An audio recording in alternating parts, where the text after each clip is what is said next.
Political science major paper 2 संप्रभुता का एकलवाद सिद्धांत या फिर संप्रभुता के अर्थ या फिर इसकी विशेषताएं या फिर इसकी आलोचनाएं, किसी तरीके से कुछ भी क्वेश्चन अगर पूछे, यानी अगर क्वेश्चन में ये वर्ड लिखा रहे यहाँ से लेकर यहाँ तक, सीधा आंसर आपको इसी फॉर्मेट में लिखना है, इसी तरीके से ही आपको आंसर लिखना है। उसके बाद आप हमको बताइएगा कि हाँ नंबर कटा है।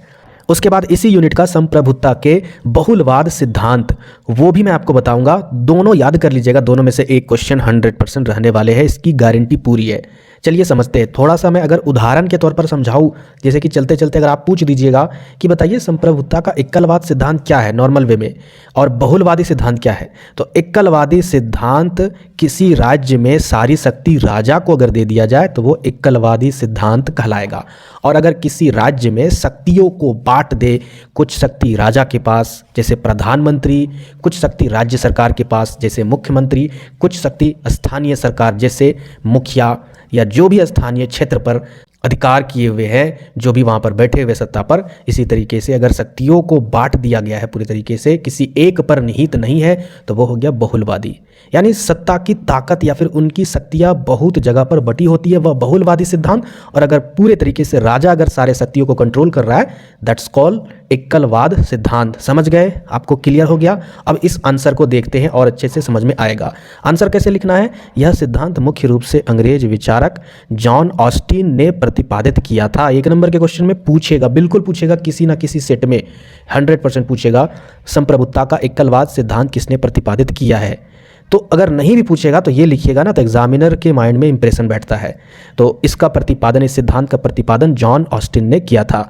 उनके अनुसार संप्रभुता का अर्थ है किसी राज्य के भीतर सर्वोच्च यानी पूरे तरीके से और अंतिम शक्ति, मतलब किसी भी राज्य के भीतर सर्वोच्च और अंतिम शक्ति ही क्या कहलाती है? संप्रभुता। यानी राज्य में केवल एक ही व्यक्ति, संस्था या निकाय है जो सर्वोच्च अधिकार रखता है और उसकी आज्ञा का पालन करना सभी नागरिकों का कर्तव्य है। जो चीज़ मैंने आपको बताया वही चीज़ यहाँ पर डिफाइन हुआ ना, एकलवादी सिद्धांत। यानी एक ऐसा राजा जिसका आपको आज्ञा का पालन करना है और जितने भी नागरिक हैं उन सभी को उसके कर्तव्यों का भी पालन करना है। सारा अधिकार किनके पास रहेगा? उस राजा के पास रहेगा, सारी शक्ति भी। चलिए, अर्थ के बारे में हम जान गए, अब इसकी अवधारणा के बारे में समझते हैं। तो सर्वोच्च सत्ता का केंद्र, सर्वोच्च सत्ता का केंद्र का अर्थ क्या होगा? तो इस सिद्धांत के अनुसार किसी राज्य में केवल एक ही सर्वोच्च शक्ति होती है और यह शक्ति पूर्ण और असीमित होती है। यानी इस सिद्धांत के अनुसार क्या स्पष्ट होकर निकलता है, क्या बात बताई जाती है कि किसी राज्य में, जैसे कि भारत एक राज्य है, राज्य का मतलब आप स्टेट यानी राज्य राजधानी वाला मत समझिए, राज्य का मतलब एक राष्ट्र हो गया।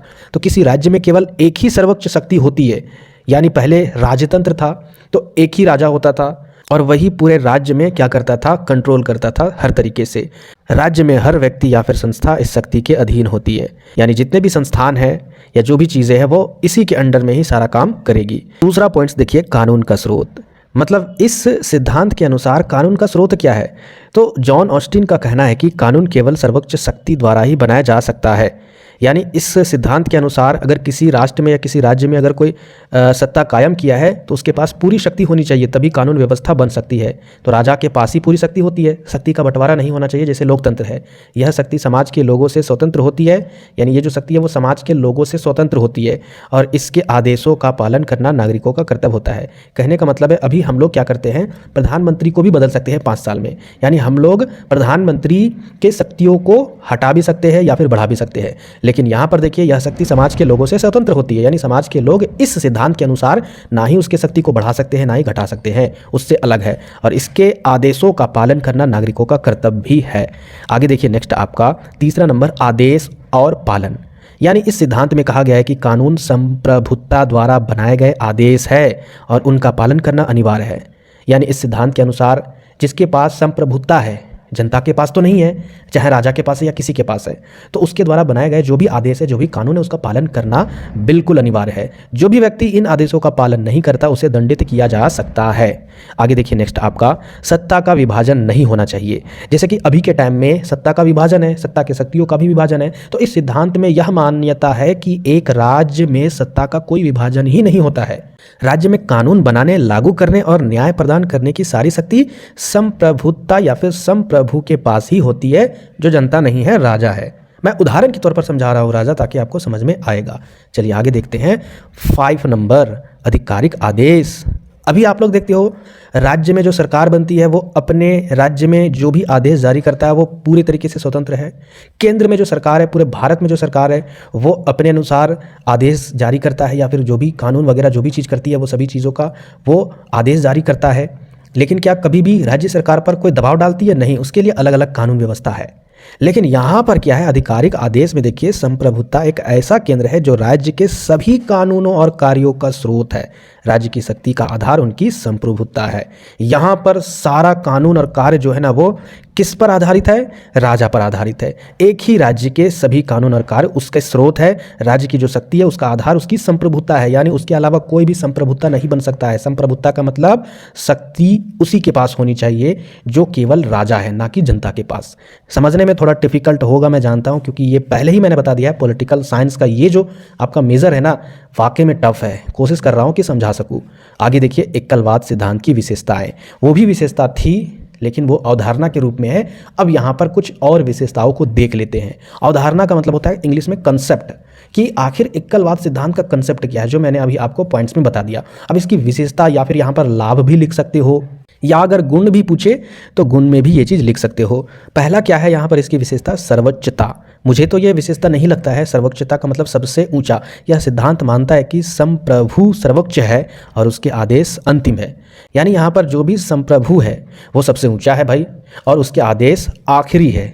ऐसा नहीं कि हमने राज्य में किसी कानून को अगर लागू करना चाहा तो केंद्र वाले अगर लागू करना चाहेंगे तो तुरंत लागू हो जाएगा, ऐसा बिल्कुल भी नहीं। अलग अलग तरीके से प्रोसेस होता है, लेकिन यहाँ पर कोई भी कंडीशन नहीं है। जो भी आदेश अगर बोल दिया, जो वहाँ पर संप्रभु है वही आदेश लागू हो जाएगा, यानी पूरे तरीके से सर्वोच्च है, सबसे ऊँचा है। इसके बाद नेक्स्ट देखिए, असीमित शक्ति।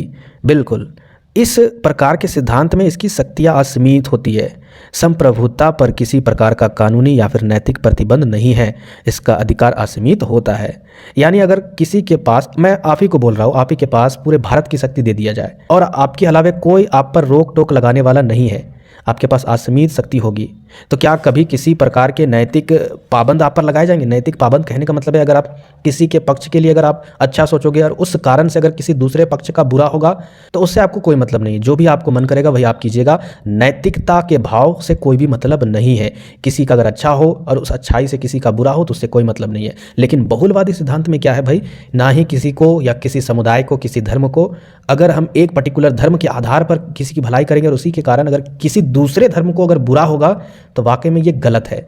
लेकिन एकलवाद में ये गलत नहीं है, जो राज्य काल या फिर राज्य तंत्र के टाइम में होता था। आगे देखिए, केवल एक संप्रभु। इसका मतलब है कि राज्य में केवल एक शक्ति या संस्था को संप्रभु माना जाता है। केवल एक ही शक्ति होनी चाहिए, एक से ज़्यादा नहीं होनी चाहिए। जैसे अभी के टाइम में क्या होता है, राज्य में सरकार, केंद्र में सरकार, गांव में सरकार, हर जगह सरकार अलग अलग तरीके से बटी हुई है, शक्तियों का बंटवारा हुआ है। लेकिन यहाँ पर ऐसा बिल्कुल भी नहीं है। कोई अन्य सत्ता उसके समांतर नहीं हो सकती है। आगे देखिए, नेक्स्ट आपका कानूनी आधार। कानून का मुख्य आधार संप्रभुता है। बिना संप्रभुता के कोई कानून प्रभावी नहीं हो सकता है। कानून कौन बनाएगा? जो संप्रभु है। संप्रभु का मतलब समझिए, प्रभु मतलब क्या होता है? सबका मालिक। तो यानी यहाँ पर जो सबका मालिक है उस राज्य में वही कानून का भी मालिक है। वो चाहेगा तो खराब कानून लागू कर सकता है, वो चाहेगा तो जनता के हित के लिए कानून लागू कर सकता है। तो ये कानून का इसका ऐसा आधार होता है। अब आगे देख लेते हैं एकलवादी सिद्धांत के उदाहरण। यहाँ पर जॉन ऑस्टिन ने क्या क्या उदाहरण दिए हैं। तो जॉन ऑस्टिन ने इस सिद्धांत को समझाने के लिए एक राज्य में सम्राट कहाँ पर होते थे? राजतंत्र में होते थे। और अभी तक मैंने क्या क्या उदाहरण दिया? राजा का ही उदाहरण दिया। तो सोचिए, मैंने सही बताया ना आपको, क्योंकि साफ साफ जॉन ऑस्टिन ने भी यही कह रहे हैं कि इस सिद्धांत को समझाने के लिए एक राज्य में सम्राट या फिर राजा का ही उदाहरण दिया जाता है। तो वही उदाहरण मैं आपको देते आ रहा हूँ। हम मानते थे कि सम्राट ही राज्य का संप्रभु होता है, सारी शक्तियाँ उसी के पास होती है और उसकी हर आज्ञा राज्य के नागरिकों पर लागू होती है। आधुनिक समय में यानी आज के टाइम में यह संप्रभुता लोकतांत्रिक व्यवस्था में बदल चुकी है। यानी यहाँ पर संसद या फिर संविधान दोनों पर ही निहित होती है सारी शक्तियाँ। कोई एक पर्टिकुलर व्यक्ति, चाहे वो प्रधानमंत्री हो, राष्ट्रपति हो, मुख्यमंत्री हो, चाहे कोई भी हो, किसी पर नहीं होता है। यहाँ की जो संसद व्यवस्था है और संविधान है, इन्हीं पर ही सारी शक्तियाँ निहित होती है। तो ये हो गया इनके द्वारा उदाहरण, यानी उदाहरण दोनों पक्ष में ये दे रहे हैं कि एकलवादी सिद्धांत किस तरीके से ये जॉन ऑस्टिन बताते हैं उदाहरण को देकर। आगे देख लेते हैं एकलवादी सिद्धांत की आलोचना। इसमें क्या क्या कमियां हैं, भर भर के कमी है भाई। आपके माइंड में तो बहुत सारी कमियां नज़र आ रही होगी। अगर आप ये चीज़ भूल जाओगे ना आलोचना, तो आप क्या कीजिएगा, एक तरफ राजतंत्र का आलोचना लिखिएगा, ठीक है, कमियां, और एक तरफ लोकतंत्र की क्वालिटी लिखिएगा, अच्छाई। खुद ब खुद ये चीज़ दिमाग में आ जाएगा। बस राजतंत्र आपको नहीं लिखना, लिखना है एकलवादी सिद्धांत संप्रभुता का। चलिए समझते हैं। हालांकि यह सिद्धांत राज्य की संप्रभुता को समझाने में आसान और स्पष्ट है, लेकिन इसकी कई आलोचनाएं भी की गई है। आइए इन्हें विस्तार से समझते हैं। आलोचना किसी को समझ में नहीं आता, आलोचना का मतलब कमियां निकालना। आगे देखिए, पहले नंबर पर क्या कमी है, सत्ता का विभाजन, यानी सत्ता का विभाजन इसमें नहीं है। इस सिद्धांत के अनुसार राज्य में सत्ता का विभाजन संभव बिल्कुल ही नहीं है, क्योंकि सारी शक्ति एक पर्टिकुलर व्यक्ति के पास होती है। जबकि आधुनिक लोकतंत्र में, जबकि आज के जो लोकतांत्रिक व्यवस्था है उसमें राज्यों में 3 शक्तियां हैं, एक विधायिका, दूसरी कार्यपालिका और तीसरी न्यायपालिका, अलग अलग होती है। मॉन्टेक्यू ने सत्ता के विभाजन को लोकतंत्र की नींव बताया है। यानी मॉन्टेक्यू के अनुसार जो सत्ता का विभाजन है ना, वो लोकतंत्र का आधार है, ये इनके द्वारा कहना है। तो यानी यहाँ पर आपको यही चीज़ लिखना है कि एकलवादी सिद्धांत के अनुसार सत्ता का विभाजन संभव ही नहीं है, क्योंकि सारी शक्तियाँ किसी एक पर्टिकुलर संप्रभु पर ही निहित होता है। जबकि आज के टाइम में जो लोकतांत्रिक राज्य व्यवस्था है उसमें 3 प्रकार के भागों में बटी होती है सारी शक्तियाँ, विधायिका, कार्यपालिका, न्यायपालिका। उदाहरण के तौर पर आपको भारत में जो भी संसद है उसी को विधायिका बोला गया है, प्रधानमंत्री यानी मंत्रिमंडल जो भी है उसको कार्यपालिका बोली गई है, और सुप्रीम कोर्ट को न्यायपालिका, ठीक है। जितने भी कोर्ट है, ठीक है, डिस्ट्रिक्ट कोर्ट, हाई कोर्ट और सुप्रीम कोर्ट, ये न्यायपालिका है, ठीक है। तो ये उदाहरण के तौर पर लिख दीजिएगा। आगे देखिए, नेक्स्ट आपका लोकतंत्र में संप्रभुता की धारणा, यानी इसमें क्या कमियां निकाली गई है, आलोचना की गई है कि लोकतंत्र में जनता को संप्रभु माना जाता है। लोकतंत्र में क्या होता है कि जनता ही संप्रभु है, संप्रभु मतलब जनता ही मालिक है। जबकि इस सिद्धांत में, कौन से सिद्धांत में, एकलवादी सिद्धांत में संप्रभु का, तो इस सिद्धांत में केवल एक व्यक्ति या संस्था को ही संप्रभुता दी गई है। ये कमियां निकाल दी गई। उदाहरण के तौर पर आप लिख दीजिएगा, भारत में हम भारत के लोग, जो संविधान की प्रस्तावना में लिखी गई है, तो ये संप्रभुता के स्रोत के रूप में इसको लिखा गया है, उल्लेख किया गया है। यानी हम भारत के लोग कहने का मतलब है, इसका मतलब है कि पूरी शक्ति भारत के लोगों के पास है। समझ में आया ना। चलिए आगे देख लेते हैं। नेक्स्ट आपका संविधान और कानून के प्रति उत्तरदायित्व। अब इसमें क्या कमियां निकाली गई है, तो आधुनिक समय में संप्रभुता संविधान द्वारा सीमित होती है। आज के टाइम में जो पूरी शक्ति है ना, संप्रभुता है, वो संविधान द्वारा ही सीमित होती है। संप्रभुता को संविधान के नियमों और अंतर्राष्ट्रीय कानूनों के अनुसार काम करना पड़ता है। यानी जो भी संप्रभुता है आज के टाइम में, उसको संविधान के नियम के अनुसार काम करना पड़ता है, साथ ही साथ जो भी अंतर्राष्ट्रीय कानून है उसके अनुसार ही काम करना पड़ता है। यह एकलवाद सिद्धांत के असीमित शक्ति के विचार के विपरीत है, जबकि एकलवाद सिद्धांत में जस्ट इसका अपोजिट होता है, याद रखिएगा। यानी उसमें एक ही व्यक्ति के पास सारी शक्तियाँ सीमित होती है। उदाहरण के तौर पर आप दे दीजिएगा, भारत में राष्ट्रपति और प्रधानमंत्री संविधान के प्रति उत्तरदायी होते हैं। यानी राष्ट्रपति और प्रधानमंत्री जो है, भले ही देश की सारी शक्तियाँ उसके पास है, लेकिन वो शक्तियों का उपयोग किन से करते हैं, संविधान से करते हैं। आगे देखिए, नेक्स्ट आपका 4th नंबर, नैतिक और सामाजिक सीमाएं। अब इसमें किस तरीके से आलोचना की गई है, तो यह सिद्धांत नैतिक और सामाजिक मूल्यों को नज़रअंदाज करता है। यह सिद्धांत यानी एकलवादी सिद्धांत जो है वो नैतिक और समाज के लिए उतना भलाई के बारे में नहीं सोच सकती है, अच्छे बुरे के बारे में यह नहीं सोच सकती है, इसका नज़रअंदाज करती है। कोई भी संप्रभु नैतिकता या किसी धर्म और समाज की परंपराओं को अनदेखा नहीं कर सकता है, और ये बिल्कुल गलत है। चाहे कोई भी हो, शक्तिशाली हो, वो नैतिकता या किसी धर्म या फिर समाज के परंपराओं को अनदेखा बिल्कुल नहीं किया जा सकता है, ये गलत है, ठीक है। अब उदाहरण के तौर पर भारत में कानून बनाते समय धार्मिक और सामाजिक परंपराओं को भी ध्यान में रखा जाता है। यानी भारत में जो भी कानून बनी है और बनती है, तो उस समय ऐसी कानून नहीं बननी चाहिए जिससे किसी एक धर्म के लिए हो, और ऐसा भी कानून ना लागू हो जिससे किसी दूसरे धर्म को प्रभाव करे, ठीक है। चलिए आगे देख लेते हैं। नेक्स्ट आपका 5 नंबर, अंतर्राष्ट्रीय प्रभाव। इसमें इस तरीके से आलोचना की गई है कि एकलवाद सिद्धांत राष्ट्रीय संप्रभुता पर जोर देता है। एकलवाद सिद्धांत क्या है, राष्ट्रीय संप्रभुता पर जोर देता है। यानी जिस राष्ट्र में वो है, वहाँ पर जो भी व्यक्ति राज्य कर रहा है वो उस राष्ट्र के लिए ही संप्रभुता है। यानी राष्ट्र के बाहर के जो कानून है उससे कोई मतलब नहीं है, उसको किसी से डर नहीं है। याद रखिएगा। लेकिन वैश्वीकरण और अंतर्राष्ट्रीय संबंधों के युग में अभी कैसा युग है? वैश्वीकरण मतलब एक देश दूसरे देश से क्या करता है? व्यापार करता है, यहाँ से वहाँ ट्रैवल हम लोग करते हैं, या फिर अंतर्राष्ट्रीय जो भी संबंध है, इस युग में राज्यों की संप्रभुता सीमित होती है। यानी जो राज्य के, यानी हमारे जैसे भारत देश है, इसकी भी शक्तियाँ सीमित है। कहीं ना कहीं ये भी अंतर्राष्ट्रीय कानून या फिर अंतर्राष्ट्रीय संबंध को बनाने के लिए जो अंतर्राष्ट्रीय कानून व्यवस्था है उसको भी पालन करता है, जबकि एकलवादी सिद्धांत में ऐसा बिल्कुल भी नहीं है। उदाहरण के तौर पर संयुक्त राष्ट्र, विश्व व्यापार संगठन और अंतर्राष्ट्रीय न्यायालय जैसे संस्थान राज्यों की संप्रभुता को भी प्रभावित करते हैं। यानी भारत के पास भले ही अपना कानून व्यवस्था है तो वो राष्ट्रीय कानून व्यवस्था है, लेकिन अंतर्राष्ट्रीय कानून व्यवस्था को भी कहीं ना कहीं वो लागू करती है, उसके कंट्रोल में रहती है भारत देश। तो कहने का मतलब है एकलवादी सिद्धांत में ये सारी चीज़ें नहीं होती है, जबकि बहुलवादी में ये सारी चीज़ें होती है। इस तरीके से अंतर्राष्ट्रीय प्रभाव के आधार पर भी हम आलोचना निकाल सकते हैं। इसके बाद देखिए छठवां नंबर, व्यवहारिक जटिलताएं। यह सिद्धांत वास्तविक दुनिया की जटिलताओं को नज़रअंदाज करता है। किसी भी राज्य में केवल एक शक्ति सर्वोच्च नहीं हो सकती है। विभिन्न सामाजिक और राजनीतिक समूह भी संप्रभु को प्रभावित करते हैं। उदाहरण के लिए भारत में विभिन्न राज्यों और केंद्र सरकार के बीच शक्ति का बंटवारा। व्यवहारिक जटिलता कहने का मतलब है यहाँ पर यही चीज़ बोला जा रहा है कि इस सिद्धांत के अनुसार केवल एक ही चीज़ों पर ही सारी शक्तियाँ निहित होती है, सारी शक्तियाँ रहती है उसके पास, एक ही राजा के पास होता है।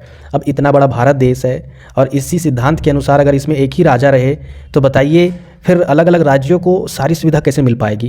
ये बिल्कुल गलत है। शक्तियों का बंटवारा होना चाहिए, जैसे आज के टाइम में बंटवारा की गई है केंद्र सरकार और राज्य सरकार के बीच में। आगे देखिए नेक्स्ट आपका ऐतिहासिक दृष्टिकोण। तो इतिहास के दृष्टिकोण से भी इसकी आलोचना की गई है। यह सिद्धांत प्राचीन और मध्यकालीन राज्यों के लिए उपयुक्त हो सकता है। मतलब बोला गया है इसमें कि ये जो सिद्धांत है एकलवादी सिद्धांत, यह मध्यकालीन राज्यों, मध्यकालीन मतलब समझ रहे हो ना, इतिहास की बात हो रही है। मध्यकालीन इतिहास यानी पुराने ज़माने में या फिर प्राचीन इतिहास में ये चीज़ अच्छा था, उसके लायक है ये कानून व्यवस्था, ये सारी चीज़ें। लेकिन आधुनिक राज्यों में यह लागू नहीं किया जा सकता है। आधुनिक राज्यों में बहुलतावादी दृष्टिकोण अपनाया जाता है, जहां विभिन्न संस्थाएं मिलकर शासन करती है। तो ये टोटल 7 पॉइंट्स में आप इसकी आलोचना कर सकते हो, कम से कम 5 जरूर याद रखिएगा। आगे देखिए आधुनिक संदर्भ में संप्रभुता, यानी आज के टाइम में संप्रभुता के टॉपिक को समझिए। आज के समय में संप्रभुता का विचार बदल चुका है। राज्यों को अब राष्ट्र और अंतर्राष्ट्रीय स्तर पर कई सीमाओं का पालन करना पड़ता है। अगर आज के टाइम में सोचेगा कि कोई राज्य हम संप्रभुता एकलवादी सिद्धांत को लागू करके बैठते हैं, चलिए आपने लागू कर दिया, कोई राज्य में सरकार नहीं, कोई गांव में सरकार नहीं, सिर्फ एक ही सरकार केंद्र में। लेकिन भाई आपको अंतर्राष्ट्रीय विश्व के स्तर पर जो संस्थाएं हैं, जैसे कि अंतर्राष्ट्रीय कानून व्यवस्था, मानव अधिकार, वैश्विक जो संस्थाएं हैं, WTO, UNO, ये जो संस्थाएं, ये तो आपको कंट्रोल करेगी। आप इनसे विरोध कर दीजिएगा तो फिर आप कहीं का नहीं रहिएगा। यानी आधुनिक टाइम में जो संप्रभुता है वो किसी एक संस्था या व्यक्ति पर निहित है, वह अंतर्राष्ट्रीय स्तर पर कई सीमाओं या फिर नियम कानूनों का भी पालन करता है। राज्यों की स्वतंत्रता को यह प्रभावित भी करती है। उदाहरण के लिए यहाँ पर देखिए भारतीय संविधान सर्वोच्च, यानी भारत के लिए भारत का संविधान सबसे ऊंचा है, लेकिन भारत जो है वो कुछ अंतर्राष्ट्रीय संस्था या फिर कानून व्यवस्था से भी यह नियम कानून का पालन करता है, जैसे कि संयुक्त राष्ट्र, WTO और अन्य संस्थाओं के भी नियम का पालन करता है। अब हम लोग निष्कर्ष की ओर बढ़ते हैं। निष्कर्ष आप अपने से भी लिख सकते हो, आप अपने से भी बना सकते हो, कोई फोर्स नहीं है। बाकी इसके अलावा जो पॉइंट्स मैंने आपको बताया वो पॉइंट्स जरूर लिखिएगा। संप्रभुता की एकलवाद सिद्धांत ने राज्य को और उसकी शक्ति को समझने में महत्वपूर्ण योगदान दिया है। हालांकि हम इससे इतना समझ लेते हैं एकलवादी संप्रभुता से, इस सिद्धांत से, कि राज्य और उसकी शक्ति क्या है, लेकिन यह एक सरल और स्पष्ट सिद्धांत है जो राज्य के भीतर सर्वोच्च सत्ता की अवधारणा को परिभाषित करती है। यानी ये बताता है कि राज्य की जो सत्ता है उसकी कितनी शक्ति है। हालांकि इसकी सीमाएं और आलोचनाएं इसे आधुनिक संदर्भ में अप्रासंगिक बना देती है। यानी इसकी जो सीमाएं हैं या फिर इसकी जो कमियां हैं आज के संबंध में कहीं ना कहीं इसे गलत ठहराती है। ये गलत है।